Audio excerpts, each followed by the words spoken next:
sempre que o homem tem a pretensão de dizer o que tem que ser feito, faz cagada. Pode crer, eu concordo plenamente. Esse é o troço que as pessoas têm que aprender. Por isso que a liberdade Todo sujeito que se arroga o direito de dizer para onde que a sociedade tem que ir, porque ele sabe e tal, cara, vai dar errado. O pastor evangélico que faz isso tá errado. Não é porque Deus me deu uma visão e tal. Cara, Deus não te deu visão, não. Cala a boca, velho. Né? Qual que é a lei que o cara deve seguir? É a lei que tá na Bíblia lá. Ah, é difícil de entender e tal. Tá bom, então vai estudar, cara. Mas nunca acredita num pastor que diz que Deus deu uma visão para ele. Ele tá mentindo para você. Porque se Deus deu um dia visão para as pessoas, é porque as coisas não estavam ainda organizadas de modo que ele pudesse abrir lá o livro e ler o que tá lá. Então não é mais tão simples assim. Deus me deu uma visão, vem atrás de mim. Esse cara vai levar você pro buraco.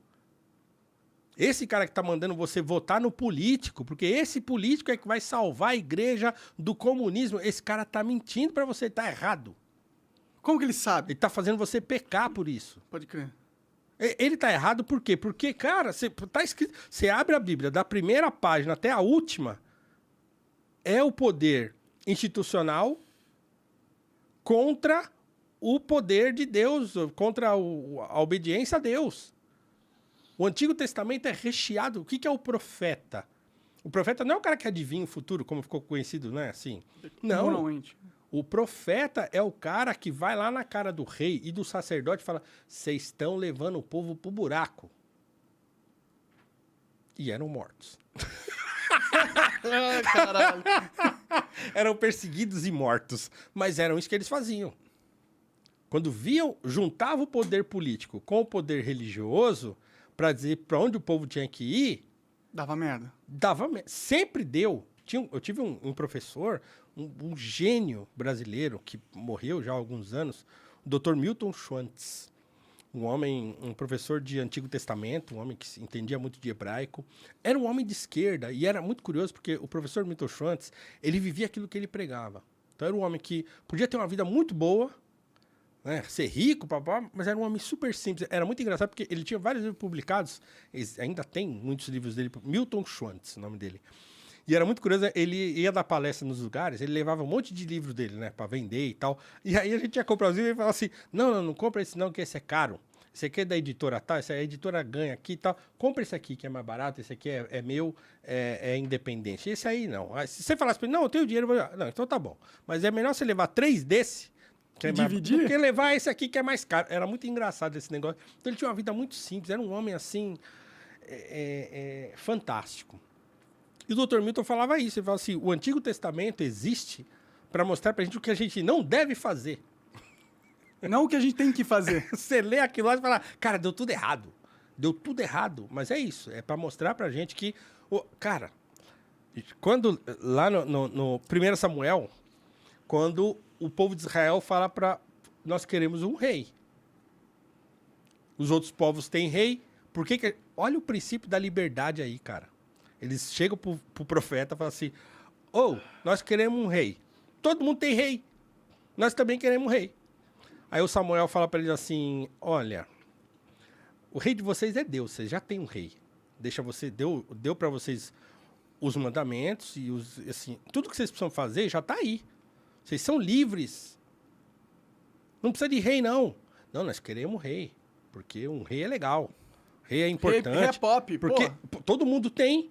Se todo mundo tem, só a gente não tem, então tá errado. E aí, olha aqui, o que o Deus manda o Samuel falar pro povo quando o povo insiste, porque eles insistem. Eles falam: não, nós queremos um rei. Ele fala: não é melhor vocês desistir disso. Ele tenta fazer o povo desistir dessa parada, ele insiste, fala: isso eu acho que não vai ser bom e tal.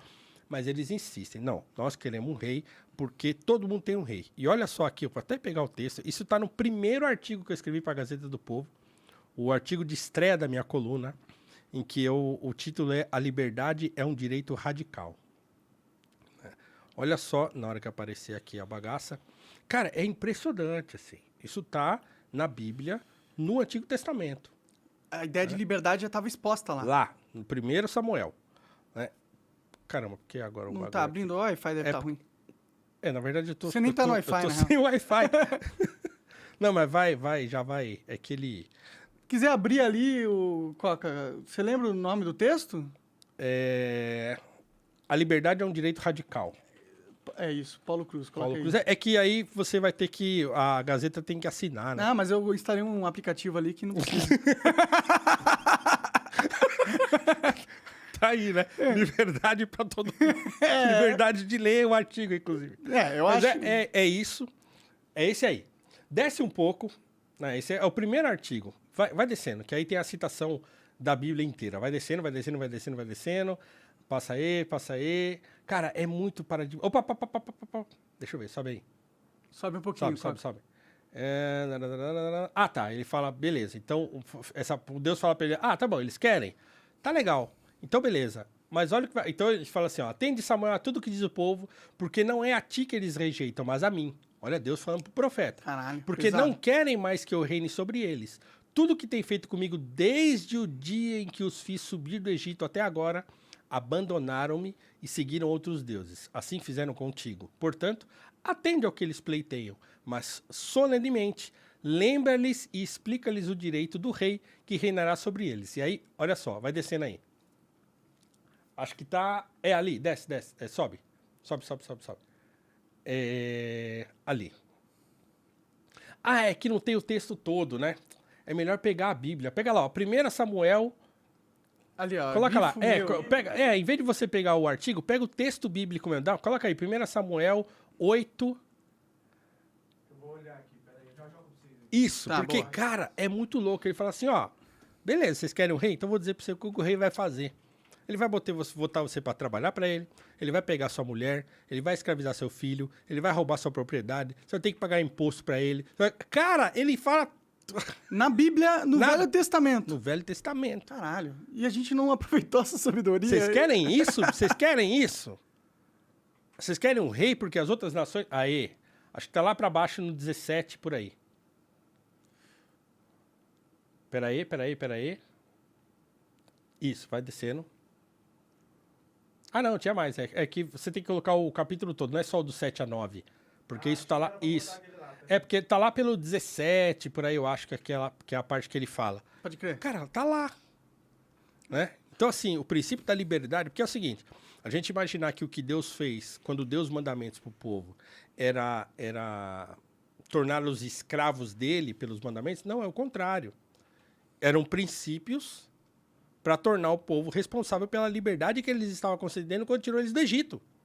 E, curiosamente, é o que os escravos dos Estados Unidos vão sacar. Olha que louco. Porque lá nos Estados Unidos, a Bíblia foi importantíssima no processo de abolição americana. Interessante. É porque lá o protestantismo foi a religião mais difundida. E entre os protestantes tem essa coisa do ler a Bíblia, que o católico tinha menos, principalmente na época, né? Então, os pastores liam muito a Bíblia tal, e os escravos que aprendiam a ler, liam muito a Bíblia. Muitos aprenderam.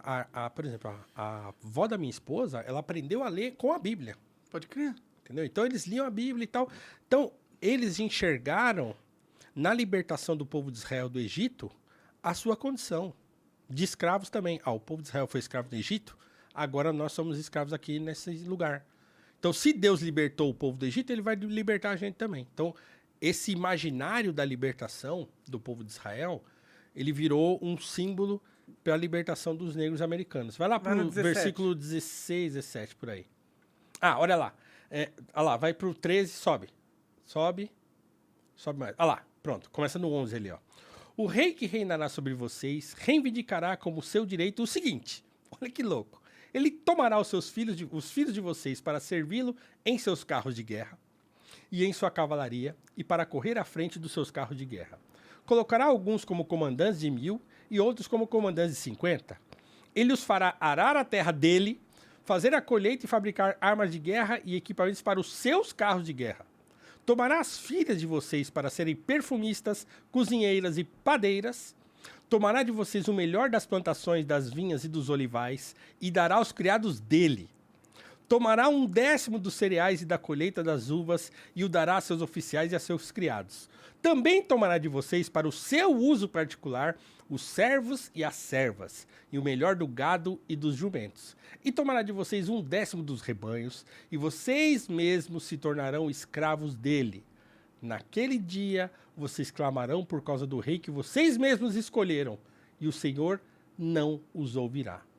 Todavia, o povo recusou-se a ouvir Samuel e disse, não, queremos ter um rei. Caralho, mano. Esse é muito tipo o Estado hoje em dia pra mim, mas tudo bem. Cara, é isso. É isso. Cara, isso é louco. Eu fico imaginando o quão foda eram os caras que viveram na época do Velho Testamento pra ter uma sabedoria que até hoje é muito real, muito Cara, assim, atual. tá tudo aí. É Entende? louco isso, né, cara? Dá até pra você parar pra pensar, porra, Deus deve existir mesmo, né? Porque como que esses caras lá atrás já conseguiam ter esse tipo de percepção? Entendeu? E eles nem viveram o Estado, nem viveram... Passaram a viver aí. Pode A partir crer. daí. E só foi cagada. É verdade. Daí pra frente foi só BO. Só BO. E como que você diz que o Estado tem uma função pra mim, no começo da conversa, é o que eu porra? tô dizendo, assim. Olhando pro que a gente vive hoje, Não dá pra imaginar outro jeito, né? não dá pra imaginar outro jeito. Mas eu claro, acho que mas aí nós Deus estamos num pensou em contexto outro jeito. tribal Sim, e sim. tal, muito menor e não sei o quê. Então, beleza, tudo bem.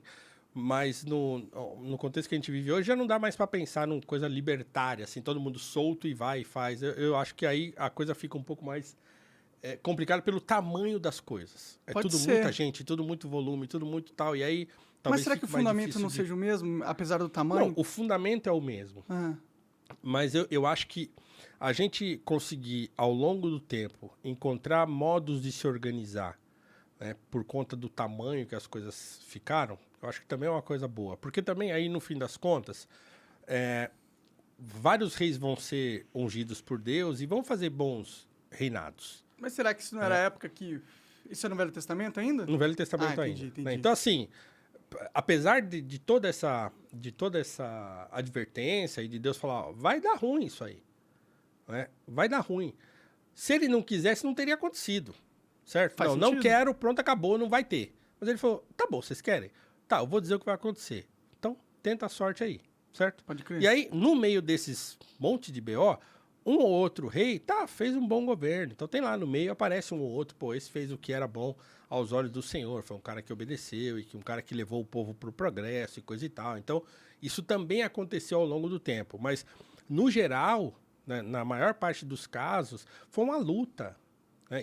E a função dos profetas era essa. Avisar, vai dar merda. Era avisar. vai dar merda, Era vai para dar falar merda. quando os caras estavam se... Falar, ó, isso aí que vocês estão fazendo. Então, quer dizer, se o povo de Israel tinha um compromisso com Deus, então o compromisso deles era um compromisso de fidelidade.